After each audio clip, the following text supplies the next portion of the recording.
Ah, I remember you.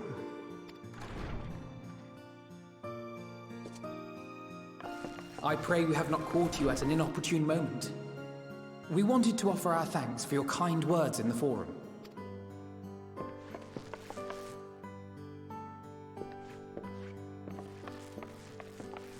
Well, I could hardly let that inquisition go unchallenged.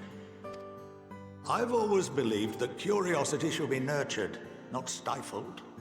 Thankfully, a majority of my colleagues agreed. A slender majority, aye, but a majority nonetheless.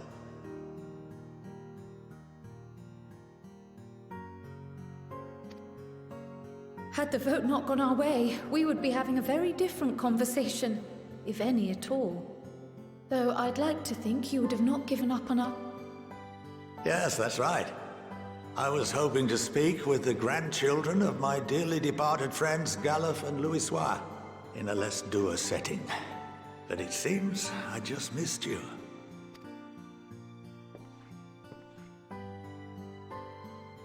I still can't believe how much you've grown. If only your grandsires could have seen the way you presented yourselves to the Forum. Why, it fair brought a tear to my own eye.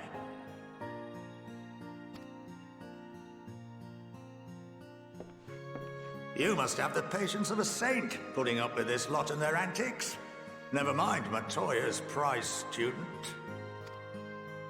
Luckily, I know a thing or two about managing unruly younglings. If you ever need advice, Don't hesitate to ask.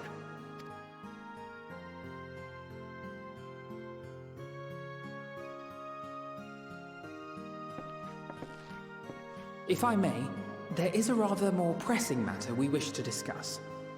What can you tell us of this duty that the Forum must fulfill? Nothing, I'm afraid. Like all humble servants of the Forum, I am sworn to secrecy. Or rather, I couldn't tell you if I tried. Our duty is of the gravest importance. Furthermore, if the particulars were made public, it would incite widespread panic.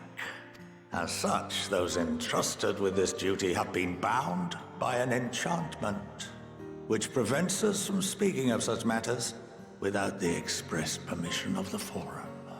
How is that even possible? It's been some time since I last gave a lecture. Please, take a seat.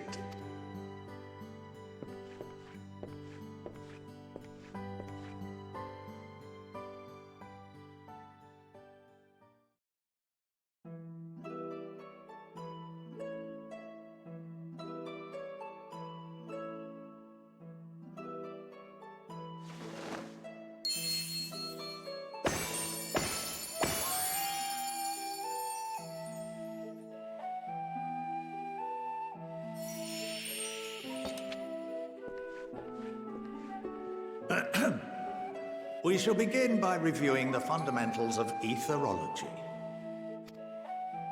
The ether, which imbues us with life, can be categorized into three forms. Two are of the incorporeal sort, the soul and the memory. Can anyone tell me the third?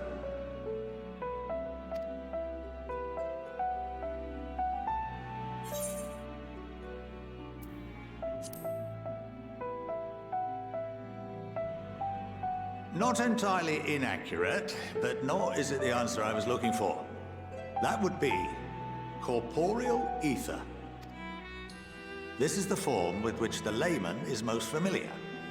Consumed by even the simplest of daily activities, and replenished by the food and drink that sustain us, this form of ether is in constant flux.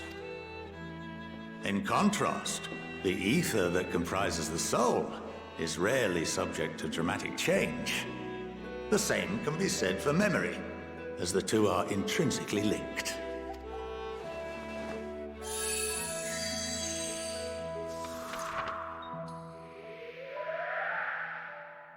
Picture the soul as paper, and memories as words written upon it. Now, what would happen if that paper was doused with ink? The same type of ether as comprises the memories.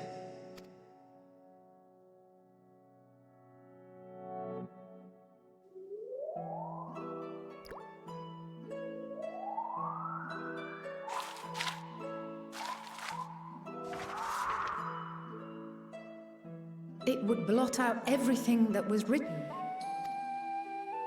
Precisely. We would be unable to recall the memories, and any activities that depend upon them would be hindered as well. In fact, this exact phenomenon was observed on a vast scale not so long ago. And what might that have been?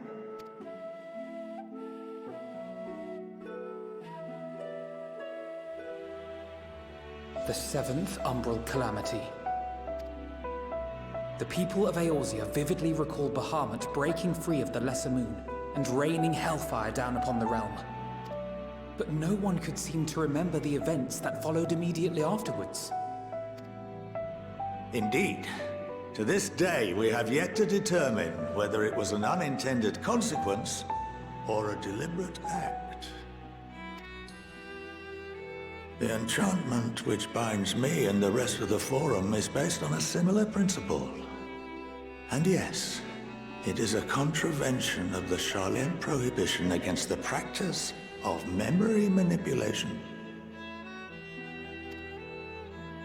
Only when a new member is inducted and told of our great duty are they subjected to the process. A necessary evil. You have my word that it would never be used to manipulate the populace? I should hope not. But can this enchantment be dispelled and your memories restored? If 9/10 of our members give their approval, then the process may be reversed. Then, and only then, would we be able to speak freely to others of our sacred duty. Barring that, we must wait until we return to the ethereal sea.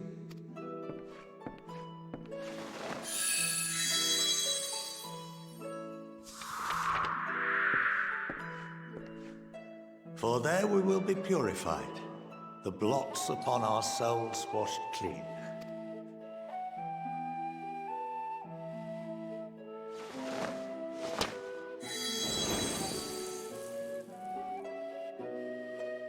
And our memories drift apart and dissolve, rather defeating the purpose, I suppose.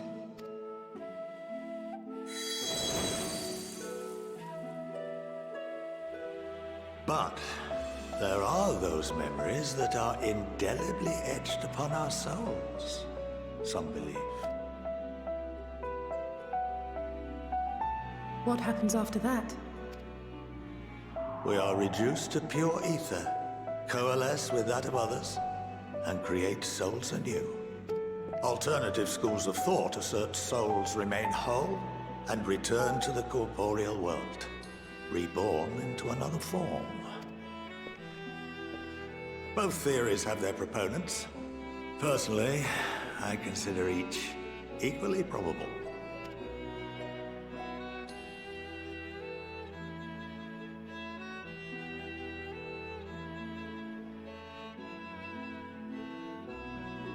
Well, I think that's enough education for today, now that I've given you some food for thought.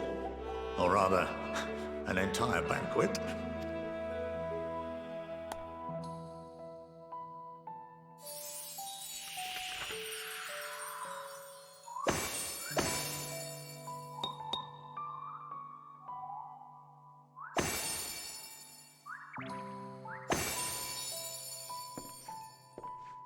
I would remind you that although I'm unable to assist you with certain matters, the resources at my disposal may still be of use to you.